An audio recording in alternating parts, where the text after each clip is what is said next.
Okay. Yep. Okay. I will call to order the meeting of the Design Review Board today, Thursday, July 13th, 2023, and call the meeting to order. Can staff confirm that the Kansas Open Meeting Act notice requirement has been properly provided? I can confirm that the packet was posted and the required notice of the meeting was provided. Okay. Moving on to 1.3 and roll call. Call roll here. Board Member Romy. Here. Board Member Manley.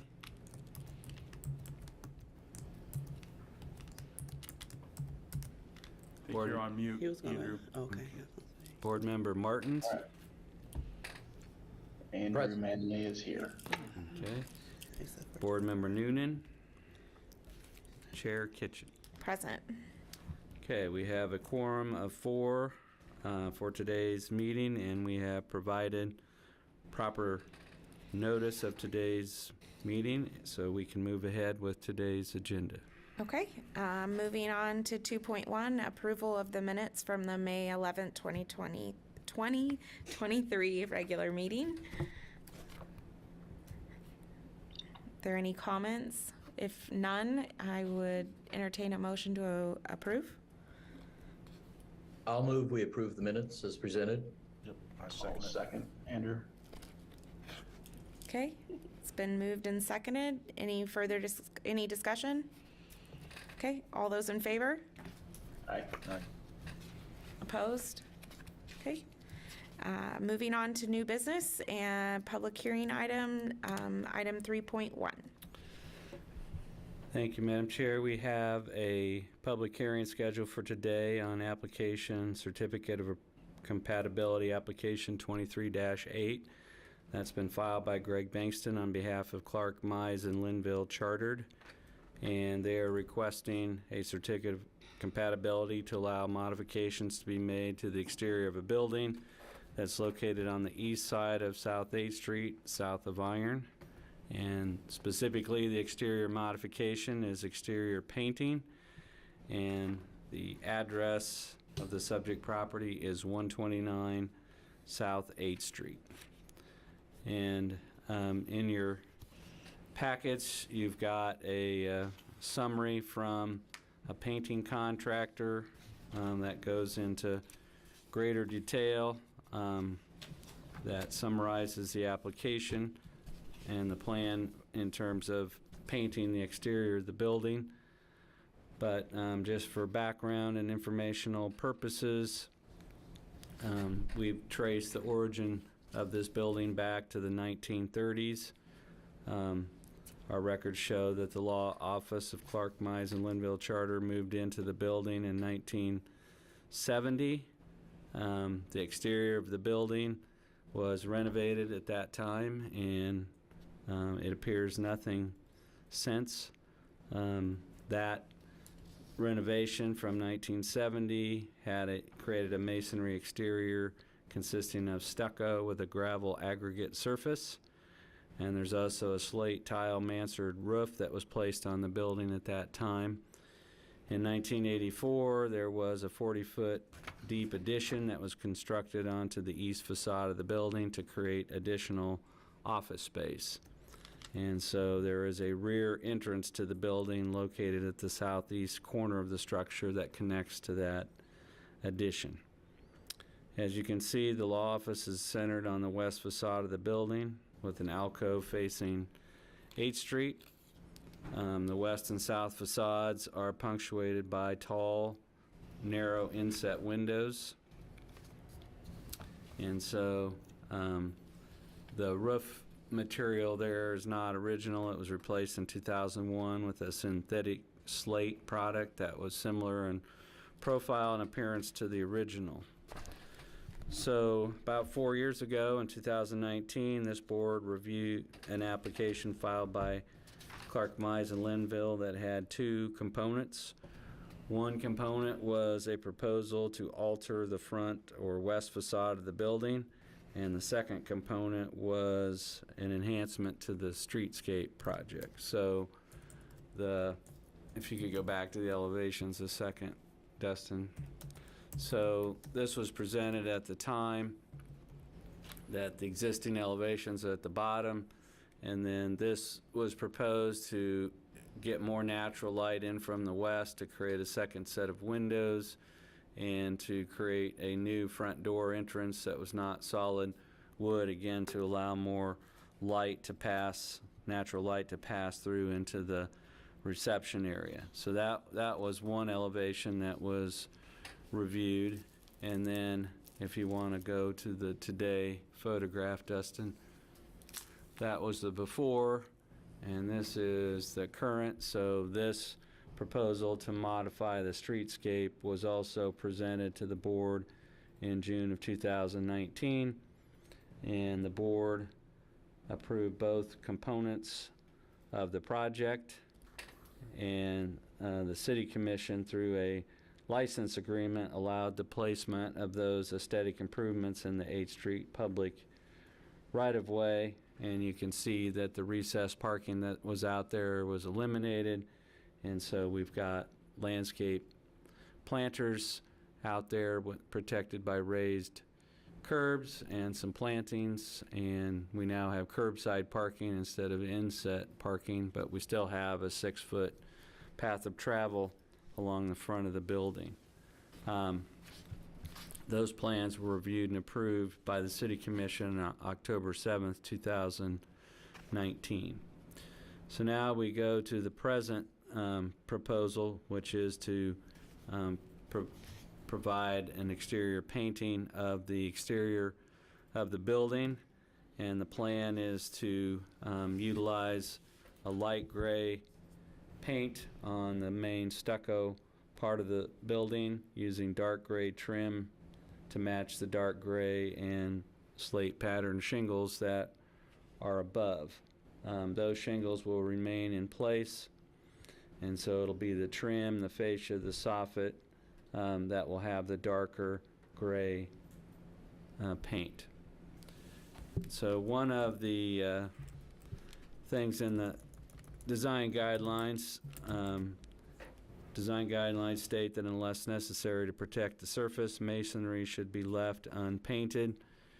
The design guidelines go on further to say that the type of stucco with the gravel, exposed gravel exterior would not be considered the traditional masonry that we have downtown. And so the guidelines go on to say that using one base color is preferred, and that color should be used to create a coordinated color scheme for a building.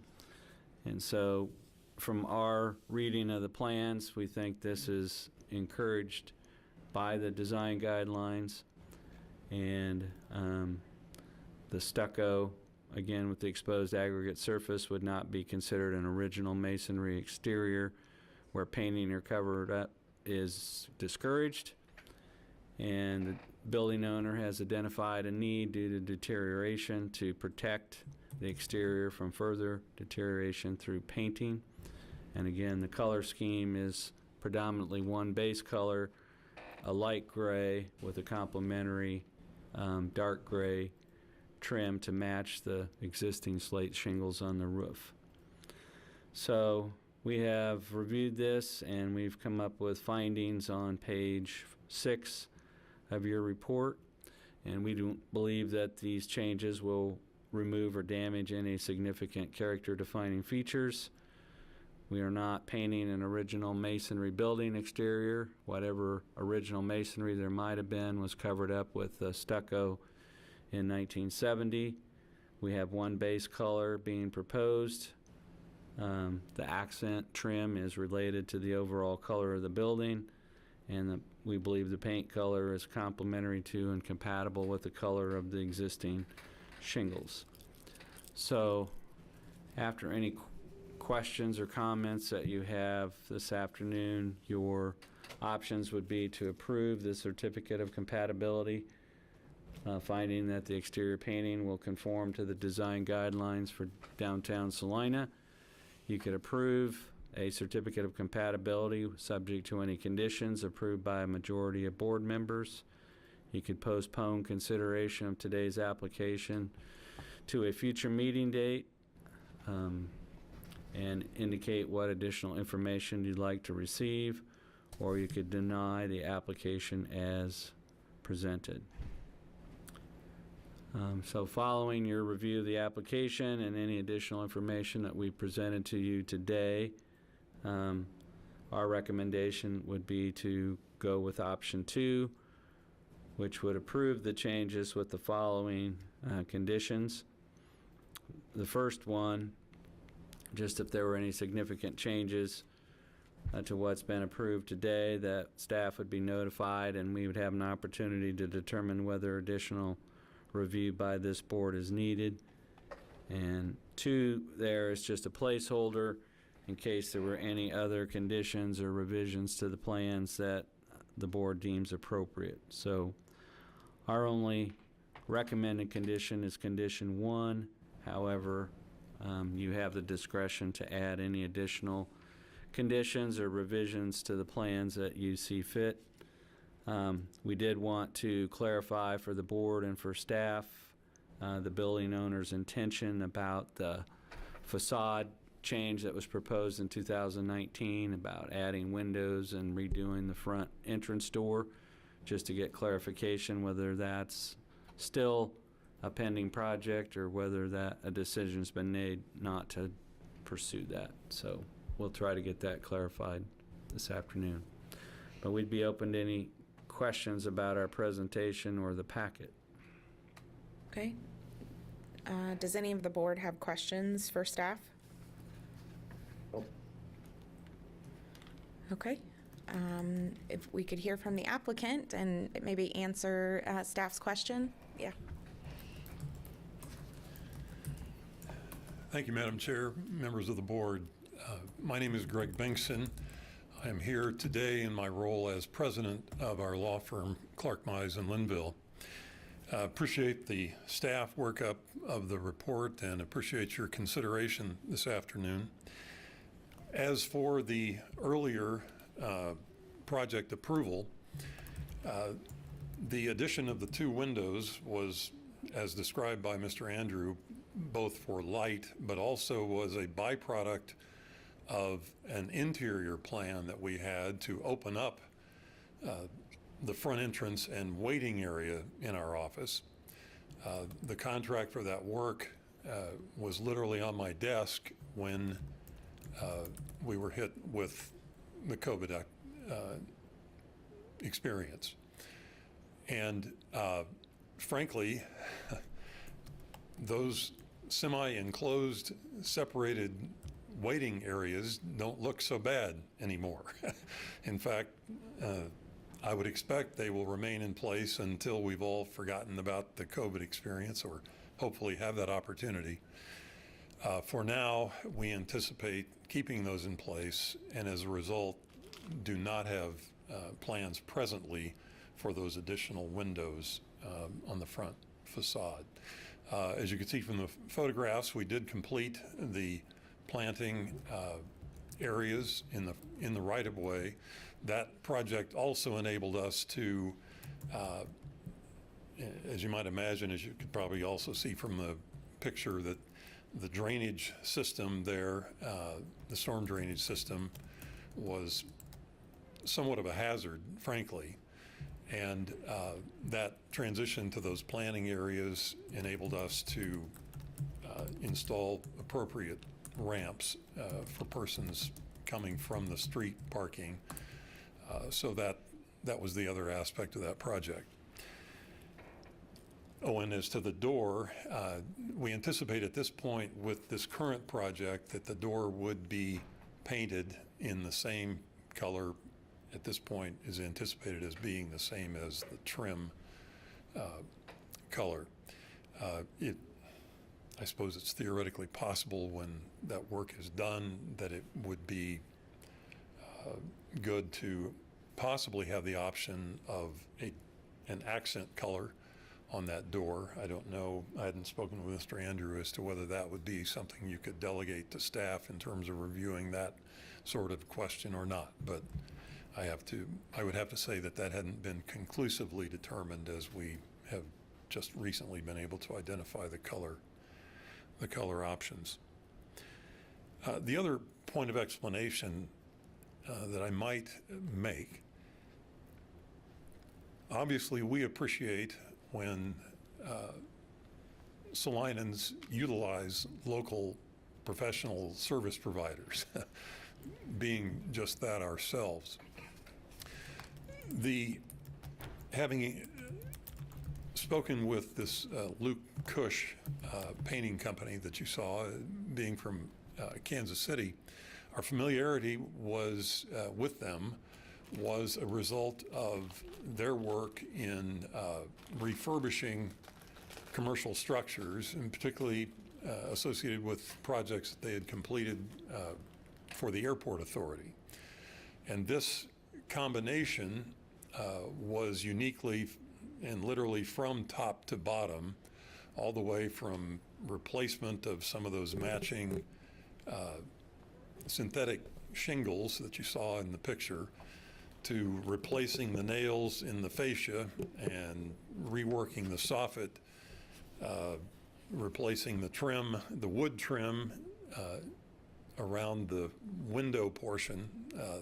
The rest of the window is clad, and so it would involve painting that metal cladding. And then, of course, we have the unique surface that one of our founding partners, C.L. Clark, knew of a gentleman in Arkansas who had a quarry that produced that particular shade of rock that he particularly liked and did not ever want to have to paint the building. So that was literally blown on into grout, as you could tell, in 1970.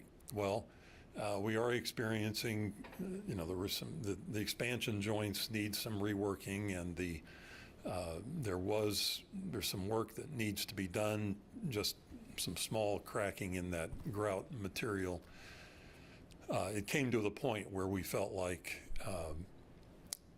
it does take, it's a Sherwin-Williams product that's being utilized, but it is specially for this type of surface. And as maybe you saw, if you looked at the proposal, it is a multi-step process in order to appropriately paint that material. So that is what prompted utilization of this specialized contracting or paint contractor for purposes of doing the work.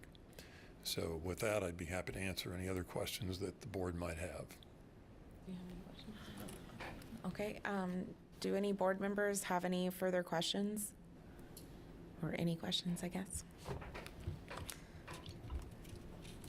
None for me. Okay, I don't have any questions either, thank you. Thank you. Okay, did that answer all of staff's questions? Yes. The door will remain solid. It's not going to turn into a glass door. And as to the painting question, our initial response would be, as we look at condition number 1, that if the door is painted and it's not a uniform color and the trim on the door is consistent with trim on windows, staff believes that that's something that we can review and approve administratively, and not something we would bring back. Okay, and then his question of whether or not they chose to do an accent color on the door, there's nothing that precludes them from doing that, correct? I mean, Correct. but it may... We would just use our judgment Okay. of it's supposed to be related to the overall color of the building, and so if we deemed it not to be related to the overall color of the building, and then they wish to dispute that might be brought back here, but I can't see that happening unless it's avocado or something like that would be not compatible. So, Madam Chair, if I may, the one thing I can assure Mr. Andrews and Mr. Ayers is that it will not be purple.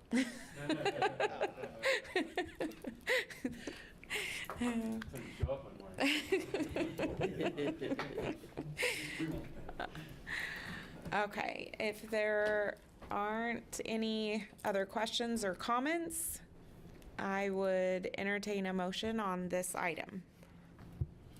I can confirm that we do not have Oh, anyone from the public to speak on this matter unless Ms. Bishop with SDI has something to share. Yeah, sorry. Every time. I forget every time.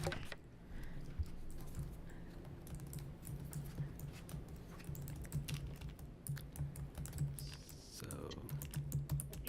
she's not raising her hand or making. Okay. So, Okay. So you may now close the public comment sorry, portion and bring it closing. back to the board. Yes, really, it would help to have that on the agenda somewhere so that I would remember.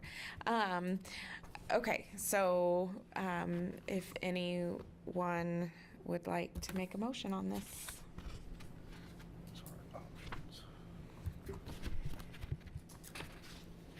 Yes, I can move, I will move that we approve the application as presented and under option 1 with the,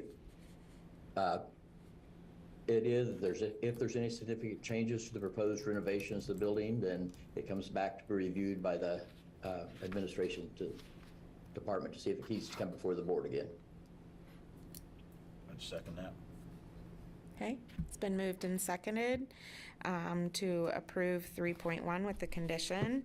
Any other comments? All those approve? Aye. Aye. Opposed, same sign. Motion carries. Okay, thank you. That carrying 4-0. Okay, I will move, I see that we don't have any administrative items or preliminary discussion items, so, The only thing I have for other business is that staff has reviewed a application, demolition permit application that was submitted to demolish what I refer to as the Braddock building. Is on West South Street, part of the Salina Regional Health Center campus. It's a 3-story building, was briefly the home of the KU at Salina Med School until they got their present location. It's been a school of nursing. It's a multi-story building on the south side of West South Street. We indicated in our review that permit was not something that we could approve administratively, that the proposed demolition fell within the downtown business improvement district, and so they would have to bring their request before this board. But we don't yet have that application, so I can't tell you which meeting agenda that would appear on. I don't think it's going to make it for the 27th of July, so it may appear on your first August meeting. So at this time, we don't have anything filed for your July 27th meeting. okay. Okay, so we don't have any unfinished or other business at this time. No, just letting Okay. you know what might be coming in. And then number 5 in the public forum, and that we don't have any members from the public, correct? That is correct. Okay, so I would entertain a motion to adjourn. I'd second it. Who made the motion? Oh, you gotta make the motion. Oh. Motion we adjourn too. I'll second or move. All those in favor? Aye. Aye. Thank you. Thank you.